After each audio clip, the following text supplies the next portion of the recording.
आज भाई जो पीकेएल है वो बहुत ही अच्छे मुकाम पर पहुंचा है और उसकी काफ़ी पॉपुलैरिटी भी हो गई। तो मुझसे एक एडीओ साहब हैं, मेरे पड़ोस में रहते हैं, तो he is my good friend also and मेरा बहुत ध्यान भी रखते हैं एडीओ साहब रविंदर जी। तो वो मुझसे कह रहे थे कि अंकल जी कि हमारा पीकेएल क्यों नहीं क्रिकेट की तरह इतना पॉपुलर हुआ इंडिया में। तो आप बताओ कि क्या कुछ किया जा सकता है जो इसकी पॉपुलैरिटी और बढ़े। तो हमने कहा भाई ये खेल है जज्बे का, हौसले का, जज्बात का और एक्शन का। अब इसे इसकी पॉपुलैरिटी हम एक तरीके एक आइडिया मेरे मन में आया था, एक दिमाग आया था, और मुझसे तो बहुत ज़्यादा बुद्धिजीवी हैं, बहुत मैं तो आज समझता हूँ कि मैं तो इतना इंटेलेक्चुअल नहीं हूँ फौजी आदमी।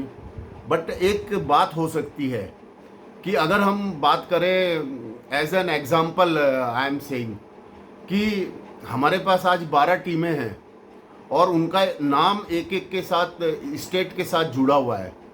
तो हम क्यों ना बाकी रेस्ट ऑफ द स्टेट को भी उन टीमों के साथ में कुछ इस तरीके से जोड़े कि हर एक टीम को, जैसे foreign players are mandate to take, इसी तरीके से उस स्टेट के लिए भी जैसे मैं उदाहरण के तौर पर कहूँ कि अगर तमिल तलाईवाज की बात करें तो तमिल तलाईवाज के को एक केरला दे दो और एक नॉर्थ ईस्ट का त्रिपुरा दे दो।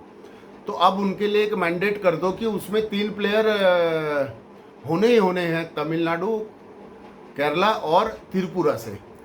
अब ये जरूरी नहीं कि वो 3 प्लेयर केरला से ले या त्रिपुरा से ले, हो सकता है वो तीनों प्लेयर वो तमिलनाडु से ले ले, या 2 प्लेयर तमिलनाडु से केरला से ले ले, या 1 प्लेयर त्रिपुरा से ले ले और 2 केरला से ले ले। इस तरीके से अगर बात करें तेलुगु टाइटन की, तो तेलुगु टाइटन के साथ में आंध्रा, तेलंगाना और एक उनको मणिपुर दे दिया जाए। अगर बात करें हम हरियाणा की, तो हरियाणा के साथ में एक दिल्ली दे दिया जाए और एक पंजाब दे दिया जाए और जम्मू कश्मीर दे दिया जाए। अगर बात करें हम यूपी की, तो यूपी के साथ में फिर एक मध्य प्रदेश दे दे, एक नॉर्थ ईस्ट का दे दे। तो इस तरीके का अगर एक कॉम्बिनेशन बनेगा ना, तो क्योंकि ये भावनाओं से जुड़ा हुआ खेल है कहीं ना कहीं, और स्पिरिट होनी चाहिए। ऐसा नहीं कि स्पिरिट नहीं है खिलाड़ियों में।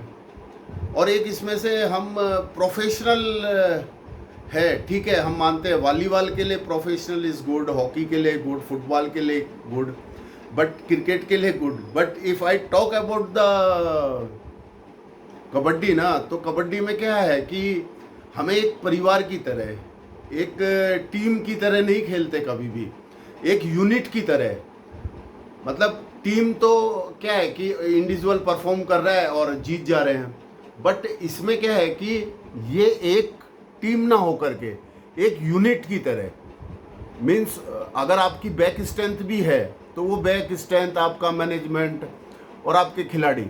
तो अब इससे क्या होगा कि इसकी पॉपुलैरिटी भी बढ़ेगी।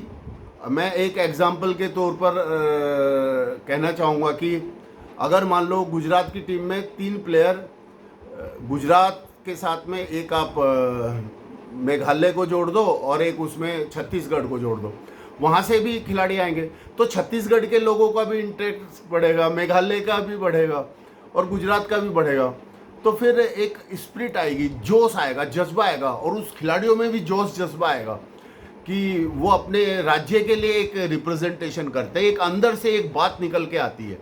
क्योंकि ये मेरे मन में बात इसलिए आई कि क्योंकि मेरा फौजी बैकग्राउंड है, आर्मी का बैकग्राउंड है। तो अब जैसे हमारी Sikh regiment, Maratha light infantry, या जेके लाई, या जाट रेजिमेंट, बिहार रेजिमेंट, तो वो एक ऐसा क्यों रेजिमेंट सिस्टम है, डेवलप है, वाई बिकॉज ऑफ द जोश, जज्बात, हौसला, unity, integrity. There are so many things. Word बोलने के लिए तो बहुत सारे बोल देंगे, बट हमारा क्योंकि इस कबड्डी की इतनी पॉपुलैरिटी, ट्रांसफॉर्मेशन, अगर मैं अपने बचपन में जाता हूँ तो फिर मुझे याद आता है कि एक ज़माने में हमारे गांव की बहुत अच्छी टीम हुआ करती थी। फिर धीरे धीरे से एक जनरेशन आई, उन्होंने क्रिकेट की तरफ बल्ला उठा लिया। अब फिर वो क्रिकेट में भी ऐसा नहीं कि हमारे गांव में तो बच्चों ने बहुत अच्छा काम किया, अच्छा नाम किया, काउंटी क्रिकेट में भी खेले, और बहुत ही खुशी होती है। फिर अभी अभी क्या है कि मैं गांव में भी जाता हूं तो छोटे छोटे बल्ले बच्चे भी बल्ला प्लास्टिक का लेके या लकड़ी का बैट लेके, तो वो एक हमारी परंपरा, हमारा मिट्टी का खेल, हम उससे थोड़ा सा उसे हमें ज़्यादा पॉपुलर बनाना है, क्योंकि ये हमारा इंडिजीनियस है। और हमारे मोदी जी का भी कहना है कि भैया स्वदेशी है। अब ये देखो ट्रम्प साहब ने टैरिफ लगा दी, तो भाई टैरिफ टूरिफ कुछ भी लगाओ भाई, तुम जो तुम्हारा मन करे, लेकिन हम अगर इंडिजीनियस है ना, तो हमें कोई भी आदमी कुछ नहीं कर सकता, क्योंकि सेल्फ डिपेंडेंट हो जाएंगे हम। तो एक ऐसा था मेरे मन में, तो मैंने कहा चलो एक अपने वीडियो के माध्यम से आप लोगों को साथ शेयर करता हूँ। और जय हिंद, जय भारत।